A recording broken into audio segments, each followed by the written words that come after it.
The African sun, a molten orb, begins its majestic descent. It dips below the distant flat-topped acacia trees. Vast plains are bathed in a soft, ethereal glow. Hues of burnt orange, deep crimson and soft lavender paint the sky. This is the golden hour on the savannah, a time of profound beauty, yet also a time of heightened senses. The air, thick with the day's heat, starts to cool. A gentle zephyr whispers secrets through the swaying yellow grasses, rustling them like silk.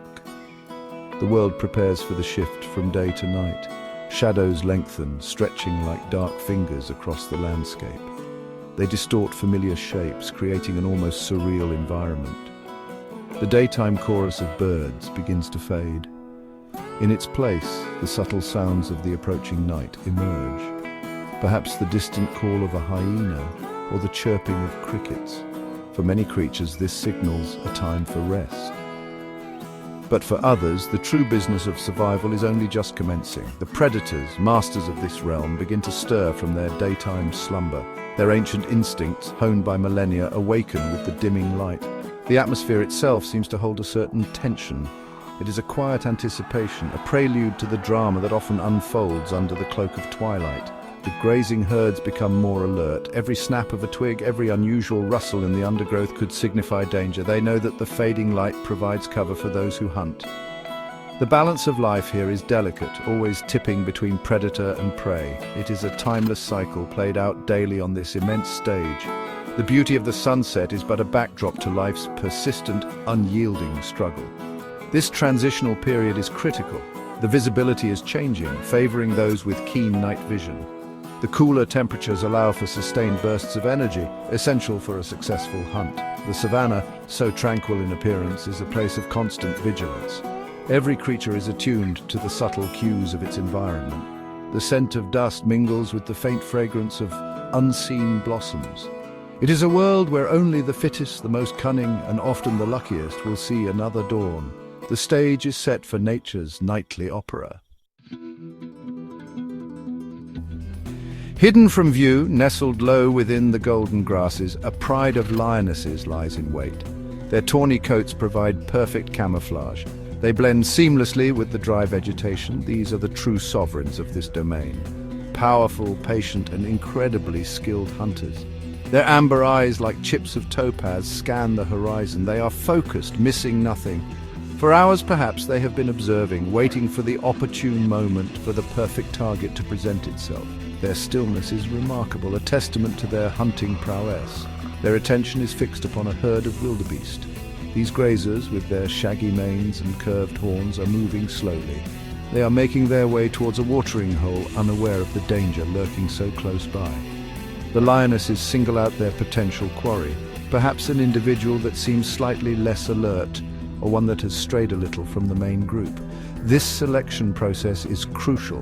An error in judgment could mean a wasted effort and precious energy expended for no reward. The hunters must be certain. The matriarch of the pride, a seasoned huntress, initiates the silent communication, a mere flick of an ear, a subtle shift in posture. These almost imperceptible signals are understood by her companions. Each lioness knows her role. They have hunted together countless times. Their coordination is a marvel of the natural world, a ballet of deadly intent. There is no sound, no wasted movement, only the steady, unwavering gaze of predators assessing their chances. The wind direction is constantly checked, ensuring their scent does not betray their presence.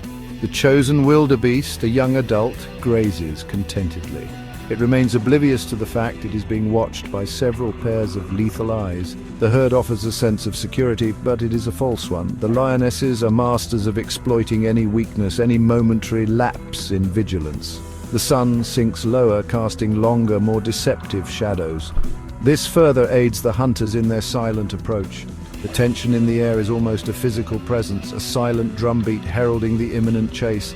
The pride is a coiled spring, ready to unleash its power. The lead lioness begins to move. Her advance is a masterpiece of stealth. She stays incredibly low to the ground. Her body seems to flow like water through the tall grasses. Each paw is placed with meticulous care, avoiding dry leaves or twigs that might snap and betray her position. She uses every available piece of cover. A termite mound here, a small thicket of bushes there. Her objective is to get as close as possible to the unsuspecting wildebeest herd without being detected. This requires immense patience and control. Her sisters, meanwhile, execute their part of the plan. They begin to fan out. Slowly, deliberately, they create a wide arc. Their movements are synchronized, almost telepathic. One might move to the left flank, another to the right. The aim is to encircle the prey, or at least to cut off potential escape routes. This is a complex maneuver, requiring perfect understanding and trust between the members of the pride. They must remain unseen, unheard.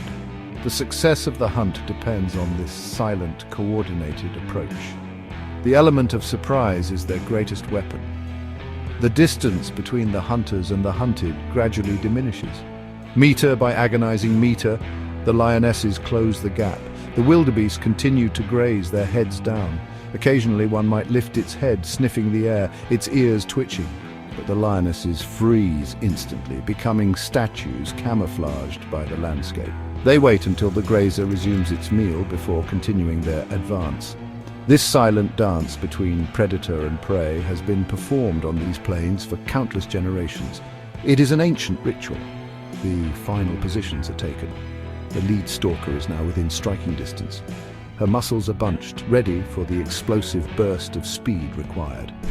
The other lionesses are strategically placed to intercept any attempt by the chosen wildebeest to flee or to drive it towards the primary attacker. Every hunter is poised. The air is thick with unspoken anticipation. The slightest sound, the smallest misstep could ruin everything. The culmination of hours of patience and strategic positioning is about to be tested in a few heart-stopping seconds. The savannah holds its breath. Then the signal is given. Perhaps a subtle tensing of the led lioness's shoulders, unseen by human eyes, but perfectly understood by her pride. She explodes from her cover, a blur of tawny muscle and lethal intent. The sudden eruption of movement shatters the evening's calm. The wildebeest herd panics. They scatter in all directions, a chaotic mass of thundering hooves and alarmed bellows. But the lionesses are focused. Their target has been chosen.